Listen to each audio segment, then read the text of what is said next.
Hey, namaste. Crispy Bhagat Singh here. It's been a while. Welcome back. Nice to see you. I went to Wanderlust. I had an excellent time. I took the drive. That was some really nice time for contemplation, some discernment of my discernment. Nice time for reflection and some forward thinking. So I got back and I'm teaching again, and it feels really nice. I'm trying to imbue some purpose that I was able to align myself with during the past experience and bring that into what I'm teaching now. And I've been playing this week with this idea of containment or almost a sense of conserving the energy and building it into something a little more subtle, a little more refined. Um, Not in opposition to the concept of expansion, because I know a lot of times when we do yoga, we're creating space. I mean, physically opening up and inside that space, allowing work to be done or creating room for reflection. The expansiveness of caring more about joining a larger community, becoming engaged in bigger things, things larger than ourselves. That's definitely one of the notions that I'm talking about. But um, aside from the expansion, oftentimes there's a sense of drawing inward, of condensing the energy, I'd like to say. Even in the Vedic tradition, you're talking a lot about condensing the life essence, taking the ojas and tejas and refining them through the physical practice to create this refined water of life almost, something that's going to nourish from the inside and keep us lubricated, because ultimately that's what's keeping us moving. So when I'm talking about containment, it's that moment at the base of chaturanga where there's the choice to hold that energy and then continue on the inhale to refine, fill, grow, and reestablish a new place through the next transition into up dog, rather than flopping the belly down or sighing deeply. I'm not a huge fan of opening the mouth through the pranayama practice and like that big sighs out. Sure, a good lion's breath here and there, a controlled one.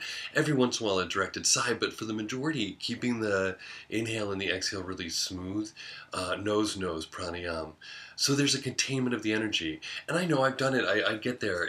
I do it myself. It feels really good sometimes to just let it go or just kind of that is a release. But when we're really working on the practice and going deeper, you want to continue to refine and confine the energy. So not looking for the spots where it dissipates.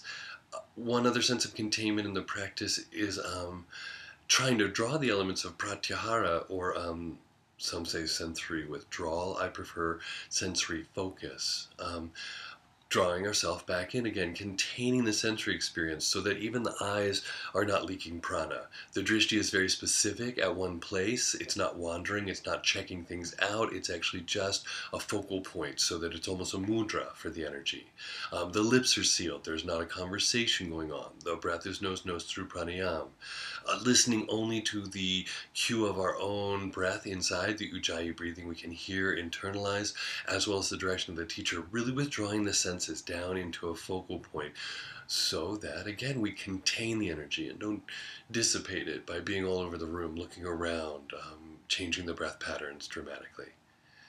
So as I've been teaching this, I've been watching people, and I think that there's something really divine and subtle and extremely powerful about this level of containment and holding that in through the practice, not in a tense or stressful way, but in the sense that you are making something and you're refining something and it's growing. And as much as that energy tries to expand and grow, if we contain it, then we can even further crystallize and isolate the truest essence of the energetic and allow that to be what deeply imbues us. Be that the essence of ojas and tejas, that really beautiful fluidity that we feel. For some, it would be the kundalini rising from the base of the spine up to the crown.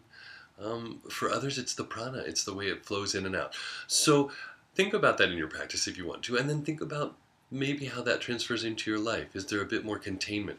Boundaries, personal space, how much you extend, how much you allow people in.